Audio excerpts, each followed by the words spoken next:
안녕하세요. 여러분의 한국사를 담당하는 IM 문구쌤 황원규입니다. 여러분 벌써 우리가 1920년대에 무장 독립투쟁 그 전쟁과 의열활동까지 왔어요. 부끄러운 이야기를 하나 하자면 제가 여러분 나이 때 공부하기 가장 싫어하고 힘들어했던 부분이 바로 이쪽이에요.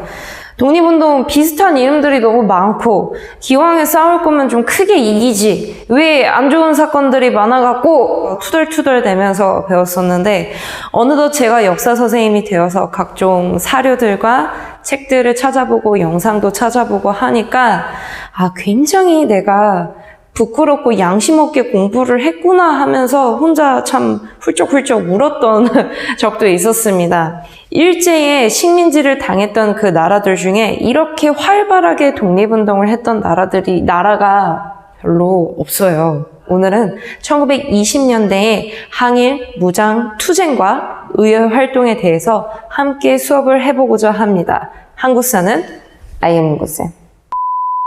우리가 1910년대에는요, 한인들과 신민의 회원들이 건너가서 독립운동 기지를 만들었었던 걸 배웠습니다.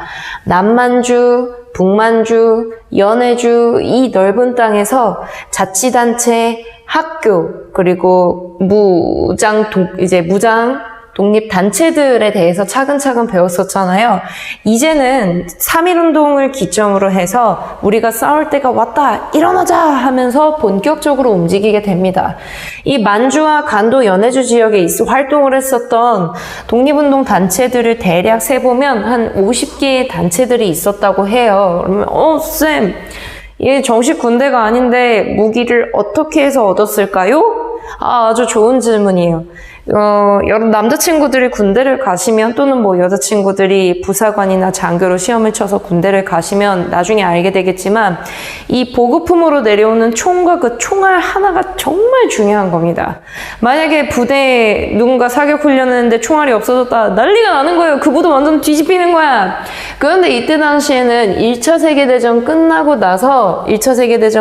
나서 대한 독립군이 1차 세계대전 참전 후에 돌아가는 체코의 군대를 만나게 됩니다.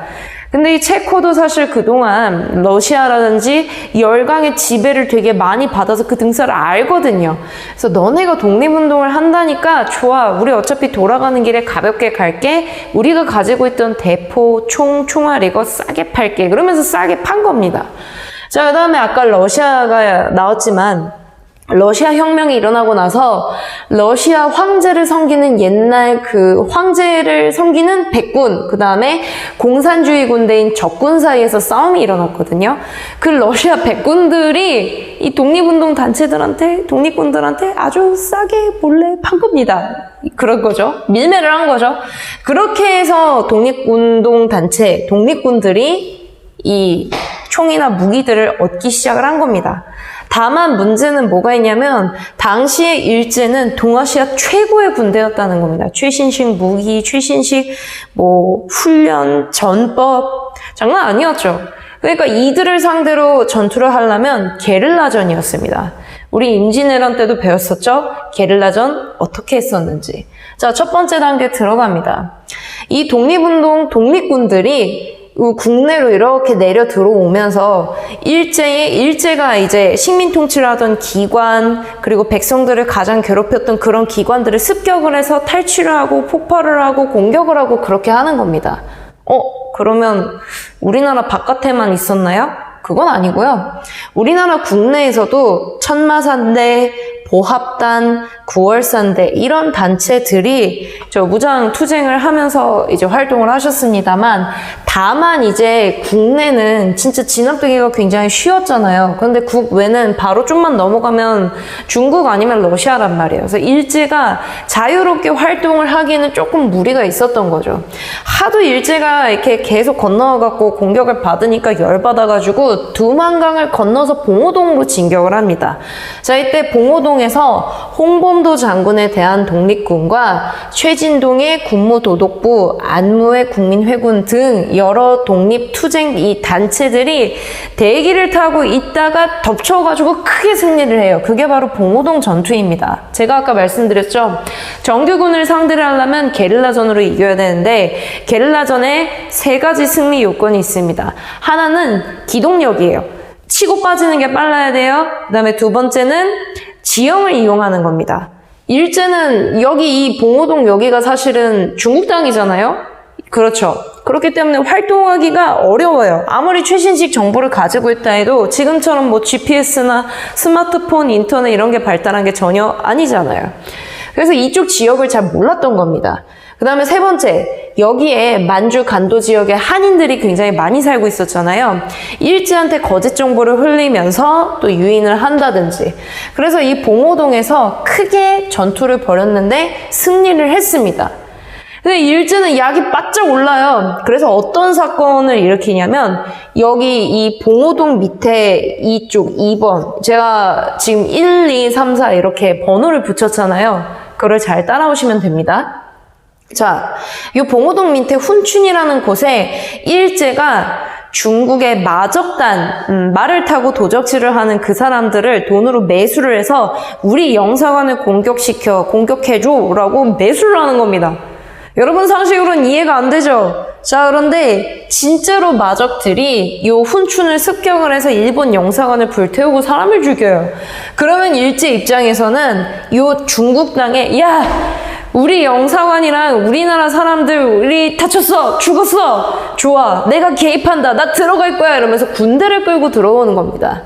그런데 그냥 군대가 아니라 중국이랑 조선이랑 연해주에서 이 주둔하고 있었던 모든 군대를 다 끌고 와서 2만 명이 집결을 하는 거예요. 일본이 이런 걸 되게 잘하거든요. 우리가 전에 배웠었던 거 혹시 기억나세요?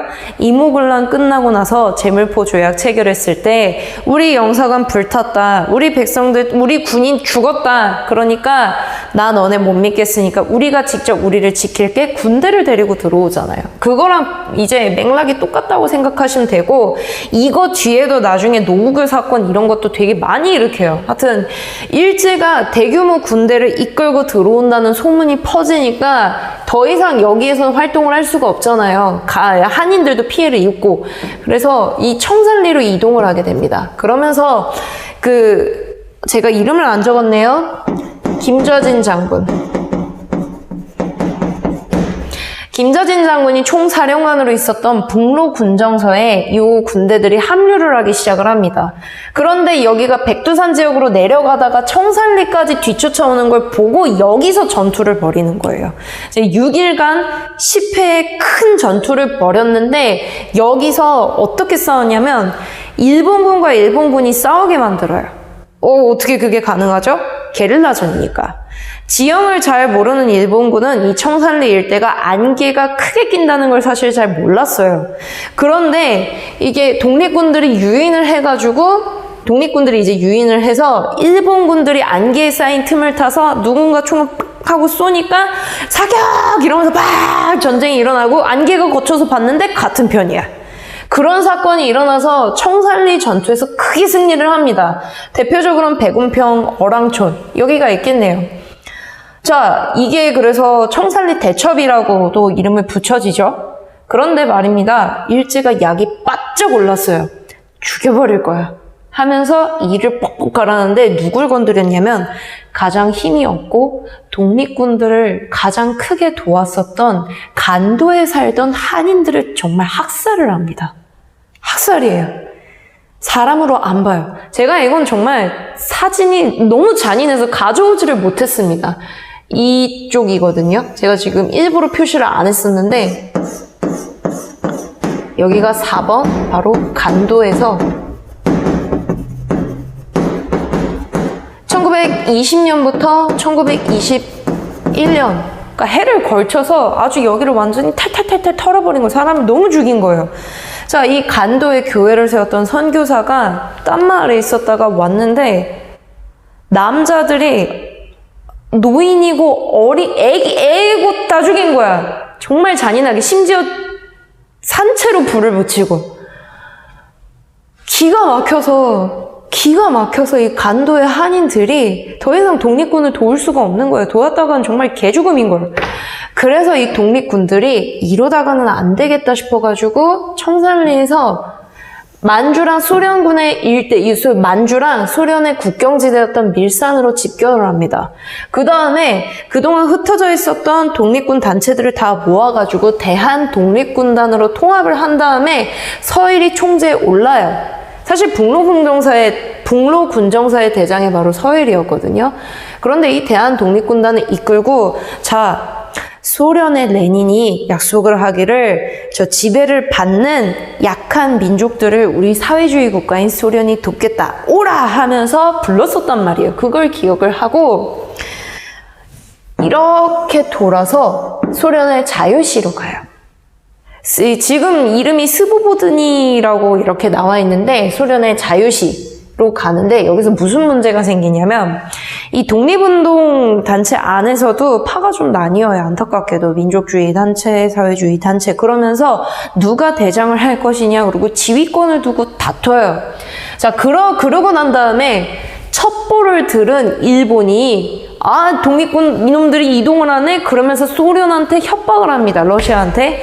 만약에 너네 땅으로 독립군들이 들어간다. 그러면 러시아 너네 우리 일본이랑 싸우는 걸로 간주하고 전쟁 그날 바로 시작이니까 처신 똑바로 해. 안 하면 재미없을 줄 알아? 하면서 협박을 한 겁니다. 그래서 소련 입장에서는 이 독립군들을 그대로 받아들이기가 참 어려운 입장이었습니다. 그래서 소련의 적군들이 이 자유시에서 독립군들한테 요구를 해요. 너네 총 다 버리고 무장 해제하고 우리 소련 적군으로 들어와라. 그럼 도와줄게 이러는데 그러면 생각해 보십시오. 우리나라 독립을 하러 왔는데 소련의 군대로 편입이 되면 소련군이지 그게 우리나라 군입니까?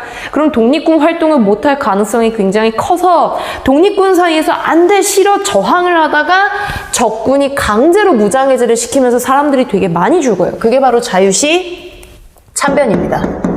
1921년에 일어났어요.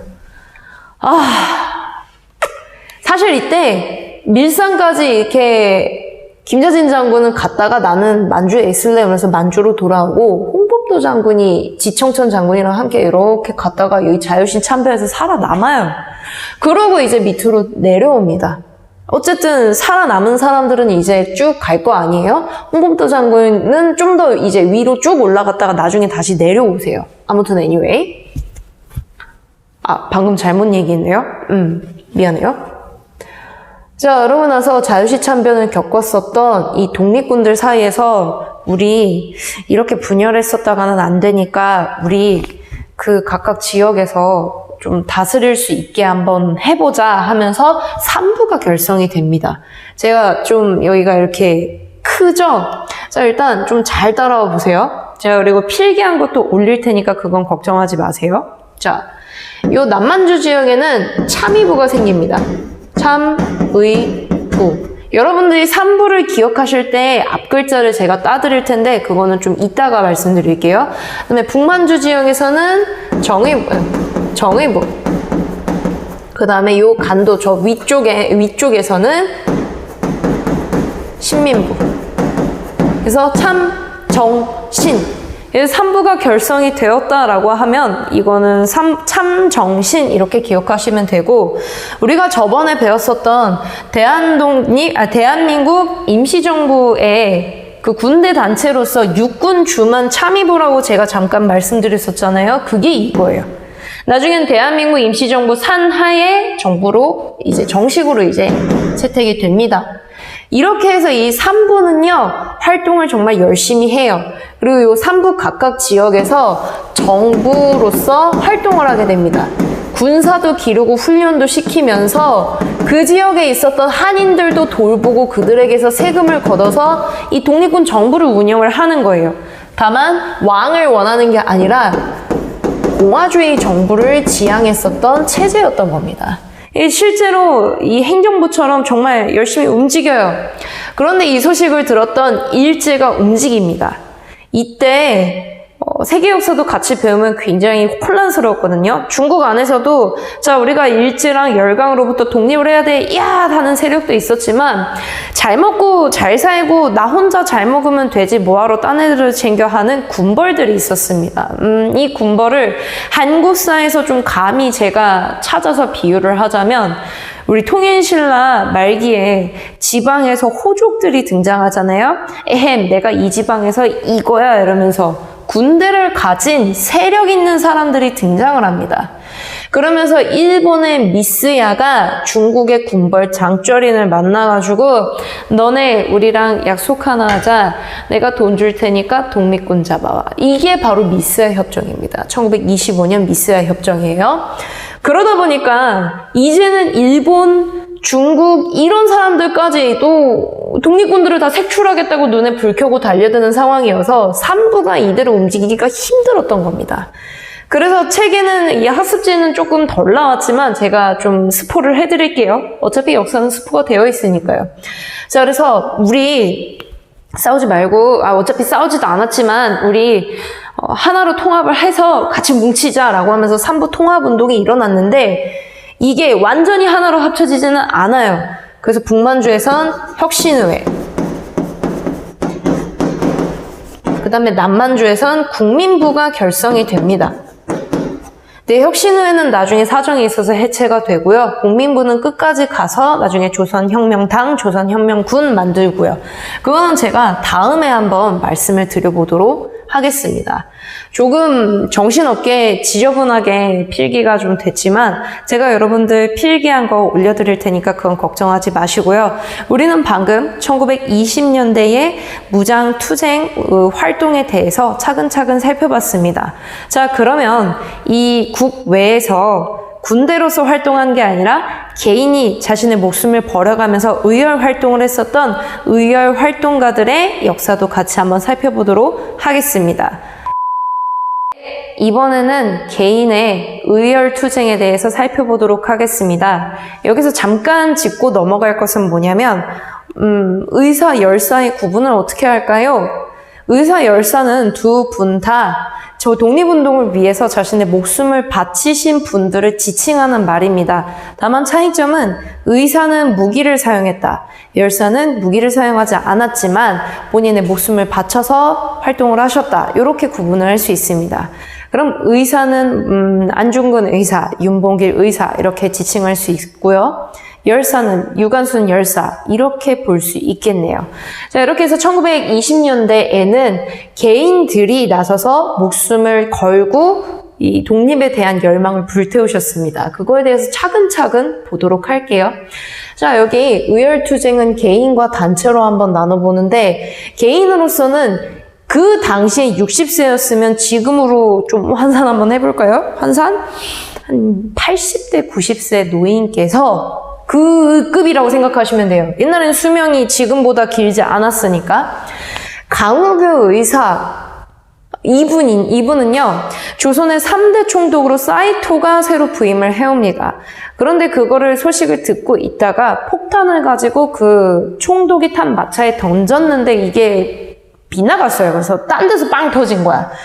그런데 이분이 노인으로서 자신의 목숨을 이렇게 던지신 거죠. 그래서 제가 개인적으로 가장 존경하고 좋아하는 그 보수주의, 민족주의자 분이 제 강우규 의사예요. 정말 좋아해요. 최고입니다. 그 다음에 두 번째는 박열입니다. 이 사람은 일본으로 건너가서 일본 황태자를 폭탄으로 죽이려고 했다라는 그 누명을 쓰고 감옥에 들어갔는데 이러면서 이제 활동이 시작되죠. 이 박열 영화, 이준익 감독의 박열 영화가 나와 있던데 정말 잘 만들었습니다. 그 연기 참 잘하시더라고요. 그리고 이 가네코 후미코라는 여인이랑 함께 이제 활동을 하면서 나왔었던 건데 영화 한번 꼭 보십시오. 그 다음에 세 번째 조명화. 이분은 밝혀진 지 얼마 안 됐어요. 그리고 제가 작년에 동북아 역사재단에서 뽑혀가지고 대만으로 연수를 갔다 왔습니다. 바로 이분을 공부하기 위해서죠. 정말 진짜 너무 참 감사한 경험이었어요. 선배 역사 선생님들과 함께 독립운동가에 대해서 공부를 하러 떠났습니다. 나중에 기회가 되면 여러분들 직접 만나서 사진도 풀어드리고 싶네요. 자, 이분은요, 나중에 평양 그 물산 장려운동에 나오는 조만식 선생님의 친척으로 나옵니다. 그리고 요 조명아 의사는요, 일본 천황의 장인을 이 육군 대장이었던 그 구니노미야라고 하는 사람을 직접 이제 죽이려고 시도를 했다가 그 자리에서 잡혀가지고 순국당하신 분이세요. 나중에 기회가 되면 제가 한번 풀겠습니다. 자, 그러다가 1919년 신흥무관학교 출신이었던 김원봉 선생님이 의열단을 만듭니다. 영화에서도 많이 나오죠? 밀정, 암살. 저는 사실 개인적으로 역사 영화를 정말 안 좋아했는데 한국사를 공부하고 여러분들을 가르치기 위해서 이렇게 막 펴다 보니까 영화 한번 진짜 돌려봐야겠구나 싶을 정도로 이 김원봉 선생님 활동이 진짜 뛰어나십니다. 한국 독립투쟁사에서 이 쓰리봉이 있어요. 갑자기 쓰리봉이요? 자, 이 첫 번째 봉은 김원봉, 두 번째 봉은 김두봉, 그 다음에 세 번째는 양세봉입니다. 그 중에 넘버원 김원봉 선생님입니다. 이분이 의열단을 만들었을 때 나이가 20대 초반이었어요. 지금으로 따지면 대학교 1학년, 2학년 나이에 개인이 직접 식민통치기관을 파괴하고 민족을 팔아먹은 친일파들을 응징한다. 그래서 의열단을 만드십니다. 그래서 만주 지린성에서 조직을 하셨다가 근거지를 베이징으로 직접 옮겨요. 일본 사람들이 이렇게 건드리지 못하게. 자, 그런데 이렇게 활동을 하다가 우리가 왜 활동을 하지? 그리고 남들한테 설명하려면 명분이 필요하잖아요. 그래서 1923년 신채호 선생님을 찾아가서 의열단에 대해서 소개를 한 다음에 우리를 위한 행동 강령을 하나 적어주세요 라고 해서 나온 게 바로 조선혁명선언입니다. 신채호 선생님도 본인의 그 성격이 진짜 대단하시거든요. 그런데 이 조선혁명선언에는요, 이 딱 의열단의 활동 강령이 나와 있어요. 민중에 의한 폭력입니다. 민중이 직접 폭력을 써서 일제 몰아내야 된다. 선생님, 폭력은 그동안 나쁜 거라고 배웠는데요? 그쵸? 우리는 그동안 폭력이 나쁜 거라고 배웠죠. 그러면 한번 제가 물어볼게요. 안중근 선생님이 이토 히로부미를 사살한 거는 폭력입니까? 일본의 입장에선 테러라고 말할 수 있겠지만 우리 입장에서도 폭력은 안 돼, 나쁜 거야 라고 말할 수 있나요? 네. 애초에 일제가 남의 나라를 함부로 점령한 것 그 자체가 폭력 아닙니까? 자, 신채호 선생님이 얘기를 하신 거는 언론에서 떠들고 외교에서 막 떠들어봐야 소용없다. 1923년이라는 그 해를 생각하면은 우리 그 대한민국 임시정부에서 국민대표회의로 이렇게 좀 흔들릴 때였던 거죠. 그리고 이 대한민국 임시정부에서 창조파로서 활동을 하셨던 분이잖아요. 그런 분이 김원봉의 부탁으로 이걸 쓰셨으니 백날 외교 이런 거 해봐야 소용없다. 민중이 깨어서 폭력적으로 일제를 몰아내야 된다. 그러려면 너네가 한 명 한 명이 민족을 움직일 만한 혁명을 일으켜야 된다. 그게 너네다 라고 해서 얘기를 해주셨습니다. 그래서 의열단은 이걸 가지고 정말 열심히 활동을 해요. 제가 되게 길게 적어놨죠. 다 적어드리지 못해서 좀 죄송합니다만 일단 하나씩 읊어볼게요. 부산경찰서에 폭탄 터트리려다 이제 잡히신 박재혁 선생님, 조선총독부에 폭탄 터트리려다 잡히신 김익산 선생님, 종로경찰서에 폭탄 던지신 김상욱 선생님, 일본 왕궁에 직접 던지신 김지숙 선생님, 그 다음에 조선총독 암살 미수 사건으로 잡히셔서 순국하신 남자연 선생님, 이분은 여자 독립운동가세요. 그동안 한국사를 준비하면서 이 남녀를 가리고 차별 그 전혀 얘기를 안 하지만 여성 독립운동가들이 조금씩 드러나는 게 참 기쁩니다. 물론 공부할 게 늘어났지만 얼마나 자랑스러운 거예요. 자, 그 다음에 나석주 선생님은 제가 조금 얘기해 드릴 게 있어요. 제가 그 해화역을 가끔 얘기하잖아요. 이 마로니에 공원을 가다 보면 나석주 선생님 동상이 있거든요. 자, 이분은 조선식산은행과 그 동양척식 주식회사 저 배웠었죠? 여기가 어딨냐면 지금의 명동 땅에 있어요. 명동 땅에 그 터가 있었는데 여기에 폭탄을 둥둥 던지시고 일본 경찰들이랑 추격전을 벌이시다가 나중에 일본 경찰들이 이렇게 포위를 하니까 대한독립 만세하고 빵 하고 스스로 목숨을 끊으신 분이에요.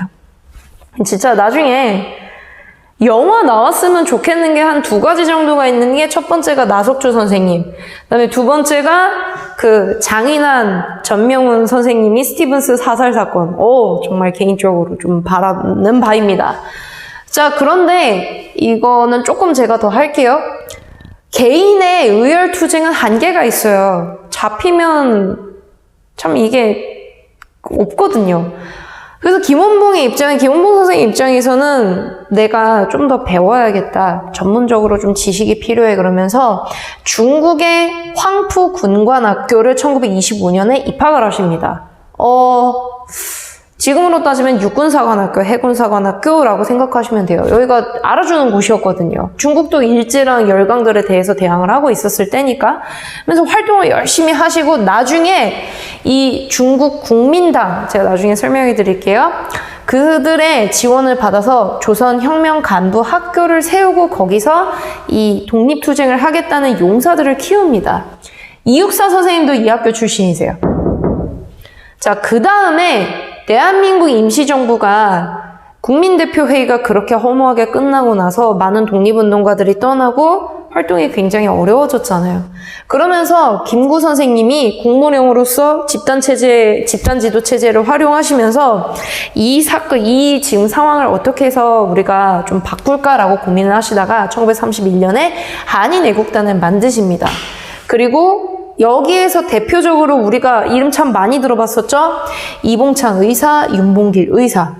사실 이봉창 의사는 독립에 이렇게 관심 없었어요.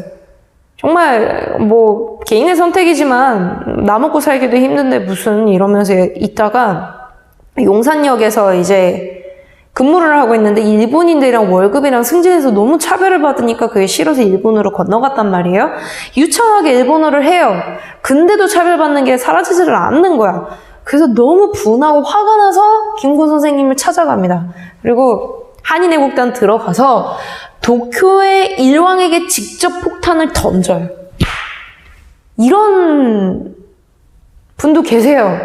뭐 본인의 마음에 대해서 제가 뭐라 할 건 없지만 일단 이렇게 활동을 하셨습니다. 그다음에 윤봉길 의사는 어린 아들 둘이 있음에도 불구하고 김구 선생님 찾아와서 30도 안 된 그 나이에 내가 조국의 독립을 위해서 이 한 목숨 바치고 싶다라고 이야기를 합니다.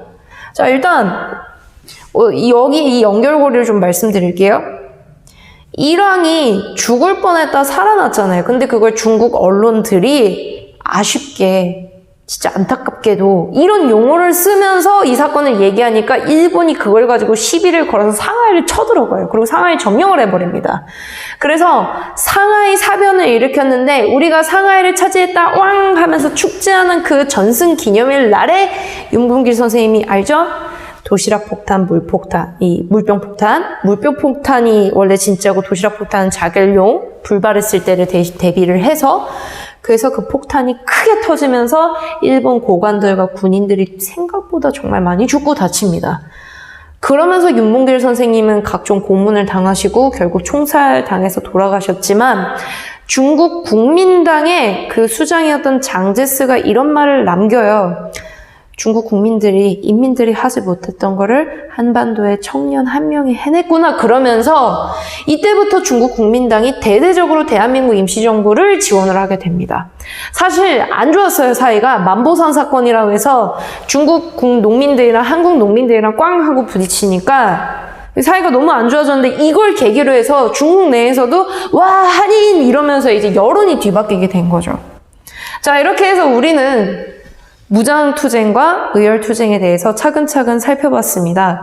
그럼 이게 조선 바깥에서 이루어지고 있었던 건데 그럼 과연 한반도 내에서는 어떠한 일들이 일어나고 있었을까요? 그걸 우리는 다음 시간에 이 1920년대의 국내 이 민족 운동에 대해서 차근차근 같이 배워보도록 하겠습니다. 오늘 수업 어려웠을 텐데 잘 따라와줘서 정말 고마워요. 자, 다음 이 시간에 뵙도록 하겠습니다. 수고하셨습니다. 한국사는 I am 옹구쌤.